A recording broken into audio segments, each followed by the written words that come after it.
Big day today at Q School. Not many places left. Bradley Brooks is through, but he has to play because of the new ruling. So Bradley Brooks is in the field and is in the lineup today, regardless of the fact he's in. If he gets it done today, there'll be a lot of people happy in the room. But this is different. This is where people are playing for different reasons. Bradley Brooks now is essentially playing for fun. It's a practice day for Bradley Brooks. That's what he's involved in. Where he's going to be playing people that need the wins. So I always find those sort of games with an interesting dynamic. Average-wise, though, over the couple of days, once again, the UK's harder than the European. And we're on day 5, so I think it's fair to say after 5 straight days with the UK beating the European on the averages, you'd say that the UK is the harder one to get through. Very, very minor in regards to the actual numbers. But 6 points per day on day 1, 2 points per day on phase 2. So it's a consistent pattern. But let's take a look through the results. We won't waste time today. Let's fly straight into it. And we're going to take a look at some interesting ones here. Scott Campbell played very, very well in phase 1, but has gone out in the opening stage here. John Henderson, the seniors world champion, would love his tour card back, but at the moment, not got one. He is in a good position, but that's not going to help. He needs legs tomorrow. Legs should be enough for him in regards to keeping his position. Fallon Sherrick is having a good clout at this at the moment. She gets her slice of the action against Warburton. Good result there. Adam Lipscomb going out. We want Lipscomb to get through because of that story and that journey of the fact that he didn't even qualify through phase 1 and stood in because David Pallett pulled out. Geoffrey, I see today on the PDC site, Dan Dawson awarded him for the shirt of the day for his unbelievable Jeff shirt. Brilliant. It's actually unbelievable Geoff, but, you know. Darryl Pilgrim, 6-1 victory there. Still yet to really produce his best in the PDC arena. There's just something that he just doesn't get settled about, isn't there, with Darryl Pilgrim. Good to see Steve Hine, friend of mine, picking up his first win at Q School. He's had some rough draws the last few days, but he's on the board now. But he does need to pick up another result if he's going to get a point. Mervyn King, playing very well. Again, up around that 100 average. Mervyn King is playing the levels of someone you suggest would go get a tour card. You expect the results are going to pan out for him at some point. Bo Greaves, a lot of eyes will be on her. She's not got anything on the board as of yet, but a game away now from a point. We'll keep an eye on her progress throughout the day. Simon Whitlock just has not been up to scratch, has he? He's really struggled this year at Q School. Looks very unlikely to get a card, but I also know he's not overly fussed about that because of the options that'll be available to him should he not get a tour card tomorrow on his last opportunity. Shane McGurk, poor performance there from him. You'd expect a bit better in the way that he's been playing recently. He goes down to Ted Everts, a player who ended 2024 in great form. No doubt, or no surprise should I say, if he was to pick up his tour card again.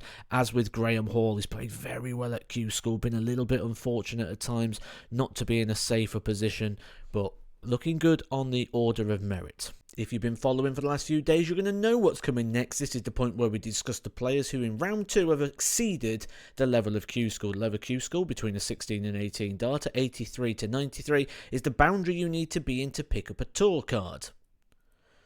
These are the players that went above and exceeded that expectation. Jim Long, quality player from Canada, played in the World Championship this year, 101 for him. Steve Hine, good friend of mine, beating Mervyn King. Mervyn King's played very well at Q School, has run into some big performances. He's probably been one of the most unfortunate players of the entire thing. Steve Hine, great win there, gets a point on the board, great to see. Bo Greaves, just slightly underneath, but we've got to give her a mention because she is probably the big story of Q School. Can she get a card? The 3-time Women's World Champion, if she does, will no longer be able to play the WDF World Championship. That 3-year reign for Bo Greaves would be over, and someone else will be picking up that title while Bo Greaves will be looking at a place at the Alexandra Palace. Andy Bolton, this just proves that the tour system is incorrect when a player like Andy Bolton is not in the top 128 tour card holders in the world. Far too good, and far too good in this game. Bradley Brooks also getting the win over Graham Hall. That's one of those games where when you look at it, Graham Hall will be disappointed that he's even got to play Bradley because Bradley already threw. Different types of pressure there. These guys all get you 1 point. So a few people there. Andy Bolton, 97 average again. Good performance, but going out with 1 point. Steve Hine going out to Bo Greaves, 98 average. Bo Greaves, 12 data in the deciding leg there to get herself into the last 16. She's on 2 points now, so she's going to have a bit of a chance tomorrow regardless. Crabtree's got a great chance. McGeaney, who has gone out, has got a great chance. John O'Shea picking up points again there. Recently signed with with a new manufacturer, and he'll be happy, and they'll be happy certainly if he can get his tour card back. But look at the strength in some of these performances and averages now. People really coming to the forefront at the business end of this tournament, including Darrell Pilgrim, who's finally starting to produce something in a PDC arena, beating Jamie Hughes, who's looking to try and defend his tour card, been a tour card holder for the last many seasons. And this is how it looks in regards to points going into the last 16. Who's looking at what? Bradley Brooks is in. Greg Ritchie looks good. Aidan Kirk looks good. Most of the people on 5 with a very strong leg difference should be okay. The likes of Crabtree, Weaning and Bolton. Bolton, though, out of this. Crabtree and Weaning can add to this, as can the likes of Thomas Lovely, Adam Paxton, who's really emerged in 2024, certainly with the results he had at the Super Series. Adam Warner now comes out of position, but the reason these guys are yellow is because, let's say Bradley Brooks wins his card, he'll come out and then Adam Warner moves back in. 9 places available in the UK. A couple of people coming off the pace. Jim Long, quality player. Dean Finford played well in stage 1, but didn't quite take to it stage 2, now starting to come into the forefront. And Bo Greaves, she's the one to keep an eye on. A few more wins for her here make today really interesting going into tomorrow's final day, where the final tour cards will be awarded and we will know our full 128 players. I will be doing a video on that, talking about every single one of the PDC tour card holders, where they come from, how they get their cards, and then what that means to them. If you are new to darts and you need a lot of sort of explainer videos over what's going to be happening in the next year or so, next week's content right here on Edgar TV is perfect for you, because I'm going to give you everything you need to know.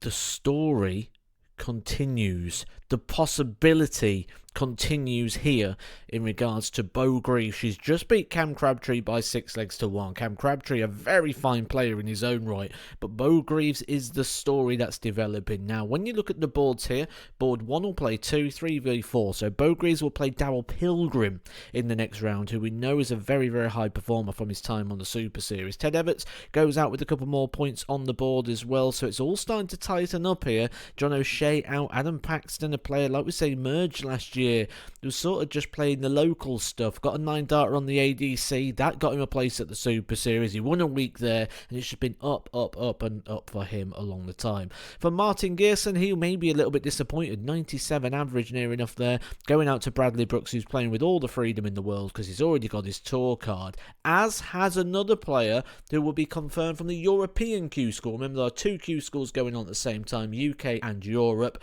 Europe does have a few extra places, but one of them have gone on the order of merit. For the first time in PDC history now, we have a Norwegian tour card holder. That is Kåre Dekker, the very, very, very tall man. That's on the points order of merit. He may come off in regards to winning outright a day. There will be more people joining Bradley Brooks, so Greg Ritchie is in. He can't not be in from here. 7 points should be more than enough. Players on 6 points by the estimations of the predetermined tournament simulations will be in as well. That's Adam Paxton, Aidan Kirk, Brandon Weeding also should be in. Now, I'm still thinking 5's going to get you in. 5 plus a strong legs is going to get somebody in, but also a lot of people are going to miss out on 5 because there's a lot of people still in the running. Bo Greaves still in the tournament. Danny Truman and Tavis Dudney having a good day 3. And it's a good time to have a good day 3 as well, because all these players you'll see down here that are just on 1 point or less are going to need to be reaching the very latter stages tomorrow in order to pick anything up. You can see here Bo Greaves started the day on 0. 4 points would be the minimum, which is sort of the last sort of semi-final stage. You're going to have to make the final on day 1 if you have not got more than a point on the board. Now, because, as you can see, I've changed clothes, things are changing, I've got to go down to work tonight. I'm commentating on the Women's Week at the Super Series tonight, and I'm not going to be able to cover Europe fully again today. I am going to be live tomorrow from around about 11:30, so come join me tomorrow. We'll stay tuned through all the tour cards are given out. We'll just have a chat and watch the games and see what happens. So if you want to come have a chat with me tomorrow, come on at 11:30. Hit the subscribe, hit the notification bell to let you know when I'm on.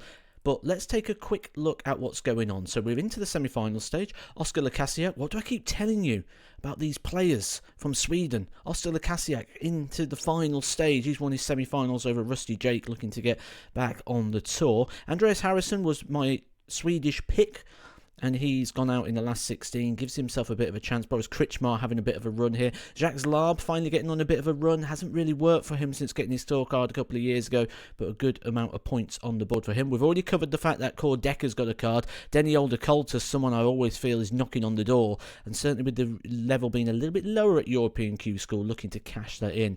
David Cameron, another good run for him today. Anton Usland, one of the players I picked as one to keep an eye on, and Darius Labanauskas both getting a point, but with plenty of work still to do. A quick flash over to the European Q School Order of Merit. We can see Oscar Lekasiak at the moment, very good in a position there. Jimmy Van Ski, a lot of people's pick, looking safe. Carl Sedlacek was very unlucky to even be at Q School. Looks like he could be bouncing straight back onto the tour. Andreas Harrison, very, very close going into the last day. When you look at the points and you look at the players just outside the positions, the likes of Max Hopp, Unter Buchner, Alexander Merckx, players with quality, Stefan Belmont, Darius Labanauskas, Boris Kritschmar, Ben Robb, Anton Usland. It's going to make a very, very exciting final day, and as I say, I'll be covering it all live. Just make sure you're subscribed. Stand up and be counted for is the story now at Q School as it gets to the business end. And the business end of the day here, quarterfinals, we have lost Bo Greaves. Good run for her, but because she hasn't done anything over day 1 and 2, she's going to need another good big day tomorrow to get over the line. Bradley Brooks has been beaten in a round that's not the final. He will still have to play tomorrow, so another day of darts still for Bradley Brooks despite being confirmed as a tour card holder, as the same for Greg Ritchie. He will also be a tour card holder. Daryl Pilgrim's made his position very, very strong now.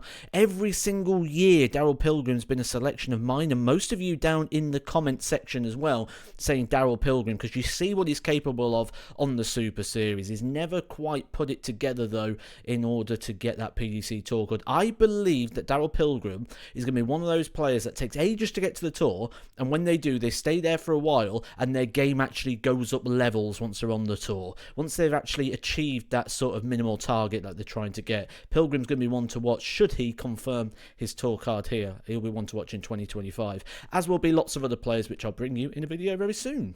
But he didn't pick this as the final two at the start of the day. Pilgrim and Greg Ritchie both going out. Pilgrim in a good position, Greg Ritchie is in. It doesn't really matter for him. Same in the final here. Adam Paxton is now in. 8 points. That'll be enough to get him in via the Order of Merit. Obviously, he'd like to win it outright. For Tavis Dudany, it needs to be a win here. He's still got work to do just outside in regards to the points system at the moment. We'll probably end up inside because Paxton will come off that Order of Merit anyway, won't he, in regards to the points. But what a day and what an achievement for Adam Paxton. He picks up his PDC Tour card.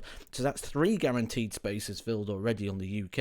Not many more spots to be given out tomorrow. Things starting to shape up as well over in Europe. The final in the UK, however, did go the way of Tavis Dudany. A good run from him. He was completely off the pace going into the final few days here, and he won outright, beating Adam Paxton, who will get his tour card anyway via the points Order of Merit. Over in Europe, it's Denny Older Coulter again, coming off the pace, beating Oscar Lekasiak, who also is in a very strong position going into the final day's worth of play. Order of Merits are here. We're not going to delve too much into that. As you can imagine, I've moved once again. I'm in a different location. I'm ready for my commentary gig. But I will be live tomorrow, 11:30, to discuss all things. But for now, we've got about another 4 tour card holders guaranteed. Every place will be filled tomorrow. We'll know the full lineup, the end of play. Catch you tomorrow.